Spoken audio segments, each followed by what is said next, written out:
तोहनी के गाड़ी में बढ़ के हो गया लंड पे लो वाह बहुत अच्छा कि जीआर के जब जब देनी जनरा में बहुत याद औलारे तर बहिन चलो भौजी फंसरी वाली तब फैल गई क्या हाल बा। आज हम फिर से बात करें मेरे अंकित तक उद्देश्य पे तो भाई आज की वीडियो बहुत खास बा। ऐसे कहल चाहते हैं कि वीडियो के जल्द से लास्ट तक बहुत मजा है। तो वीडियो बनाने के बाद सेकंड मकसद है कई मकसद है आप सभी को दिल से आसानी के लिए ना किसी को दिल को ठेस करने के लिए। तो वीडियो को पूरा देखा देखने के बाद भूल जाओ तो बिना कोनो लाला सुन के आज के वीडियो स्टार्ट करते हैं। उतना देर तारा पानी के झाप सुनता ना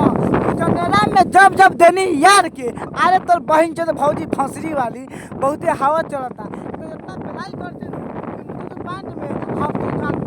तार बहन चो भौजी फंसरी वाली जनेरा में देनी यार के जनेरा में जब देनी यार के अच्छा ना चलू तारा बहन के प्रणाम करो मतलब कैसे बात करते यार कि जनेरा में देने जब यार के बैठ ले तो हवा इतना चलता कि हम आवाज में फ्रेश जाते नहीं की। लेकिन भैया हम तो ये कहना चाहता नहीं कि तोहनी के सपोर्ट करे पड़ी काहे कि भौजी से जनरे में दे के भौजी के पानी झड़ जाता लेकिन हमनी के पानी कौन झड़ कौनो ना। ऐसे कहना चाहता नहीं कि तोहनी के सपोर्ट करे के पड़ी तक करे के पड़ी। वीडियो को लाइक करो कमेंट करो शेयर करो आ वीडियो में कोनो बकचोदी बा तो कैसे गाली दो कोनो दिक्कत नहीं के लेकिन लाइक कर के ए तार बहिन क्या चाहता ना हमरा के बोला तू क्या चाहता रू मतलब देखत है भाई लोग कैसे यार बार बार भौजिया बा सखी से कहत पिया कि जनेरा में देनी यार के जब जब आरे तोर बहिन तो कोनो बात ना पहले कुमार रहले तो जनेरा में देले और तो शादी हो तो भतार से मनो तो लंड बताओ तारू सखी के कि जनेरा में देनी यार के तार बहिन तो झांटे छिल दे जवानी के पूरा बाजार में अच्छा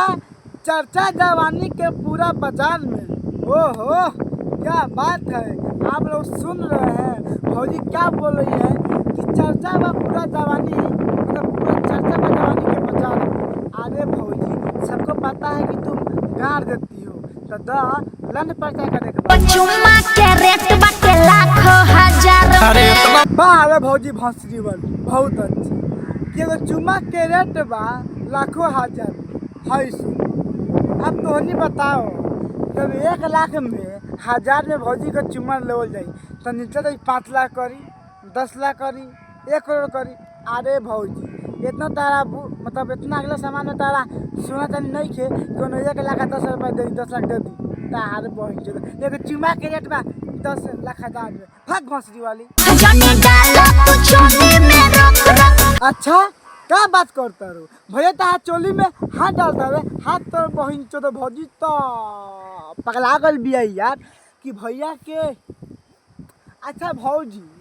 एगो बात बताओ तोहनी के इतना पिलाई करेनी लेकिन तोहनी सुधरे के नाम काहे न लेलू हम मुँह दुखा दला बहन जो का के हम रोता नहीं लेकिन वीडियो बनावता नहीं काहे कि खाली पे लिखा लेकिन सपोर्ट दे नहीं आ कुछ कह दे तो कहना हाँ देखा ना सरवा के आके यूट्यूब पर भीख मांगता आधा भीख ना मांगता नहीं इतना मेहनत करता नहीं बहन जो काम धाम करके खाना बना के काम हो जाए तो वीडियो बना के खा बनी तोहनी की खाती सपोर्ट चाहिए सपोर्ट करे भाई लोग। हाई जगह पूरा जंगल है पूरा जंगल में आके वीडियो बनाते इतना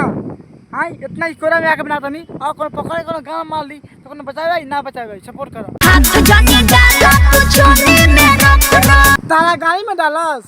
तारा बहिन चो चोली में हाथ मत डाला रुक का है डाले था ना तब ना पैसा तारा चोली में डाली है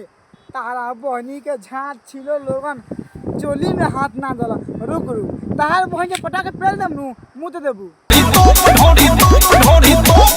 का कहता कि ढोली टोप टोप टोप टोप। अरे भाई क्या कहल चाहता मान लो अगर भौजी ढोली ना टोपी तो भौजी का पेल देबे का ना तनी खोल के बताओ सारा सुनता कि ढोली टोप टोप चला भौजी ढोली ना टोपी तो क्या करबो हाँ ये बात तो बिल्कुल सही कर हम तारा सपोर्ट में बनी कहा भौजी एक चुमा खाते नू 1 लाख 10-20 हज़ार रुपये मांगती है। अब तू बताओ अवधेश भैया तो ये भौजी के चुमा खाती इतना रुपया दिया ही तो सारा खर्ची घर में ना दिया कि सब घर के लोग खुश रही भौजी के चुमा लेने से क्या हुई पूछो ना भौजी जो चुमा दी बस खत्म हो गल तार बहन चलो तब पहले देबो नू तो झाट छिलम।